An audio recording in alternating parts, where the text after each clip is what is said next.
ഒന്നും കിട്ടിയിട്ടില്ല. സാധാരണ നിലയിൽ തൃശ്ശൂരിന് അർഹതപ്പെട്ടതുപോലും തടഞ്ഞു വെക്കപ്പെടുന്ന ഒരു സ്ഥിതിവിശേഷമാണ് ഉണ്ടായത് എന്ന യാഥാർത്ഥ്യം നമ്മുടെ മുമ്പിലുണ്ട്.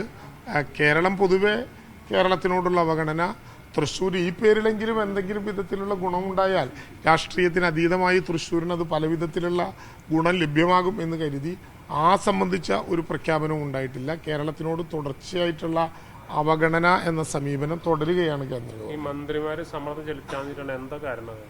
അല്ല, കേന്ദ്രത്തിനോടുള്ള സമ്മർദ്ദം ചെലുത്തേണ്ട ആളുകളിൽ ഒരാളാണല്ലോ പറഞ്ഞത് കേരളം ഇനിയും ദുർബലമാണെന്ന് തെളിയിക്കാതെ ഈ സഹായം ഉണ്ടാകില്ല.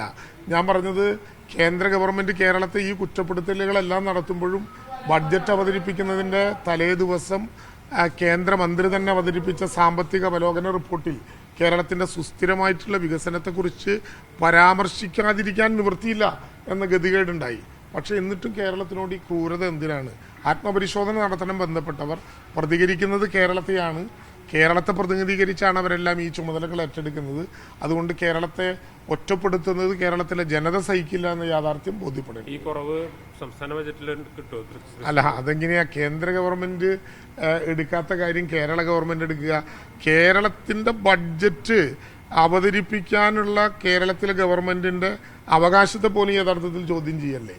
കേരളത്തിനൊരു ബഡ്ജറ്റ്, കേന്ദ്ര ബഡ്ജറ്റ് അങ്ങനെയില്ലല്ലോ. കേന്ദ്ര ബഡ്ജറ്റിന്റെ താഴെയാണല്ലോ സംസ്ഥാനങ്ങളുടെ ബഡ്ജറ്റ്. സംസ്ഥാനങ്ങളുടെ ബഡ്ജറ്റിൽ സംസ്ഥാനത്തിന് ഉറപ്പ് കൊടുക്കാൻ പറ്റുന്ന പലതും കേന്ദ്രത്തിന്റെ സഹായത്തോടു കൂടി ലഭ്യമാകേണ്ടതല്ലേ? അങ്ങനെ കേരളത്തെ ഒരു നിലയ്ക്ക് സഹായിക്കില്ല എന്ന് വളരെ ബോധപൂർവം പ്രഖ്യാപിക്കപ്പെട്ട ഒരു ഘട്ടത്തിലും പ്രതീക്ഷാനിർഭരമായ ഒന്നായിരിക്കും കേരളത്തിന്റെ ബഡ്ജറ്റ്.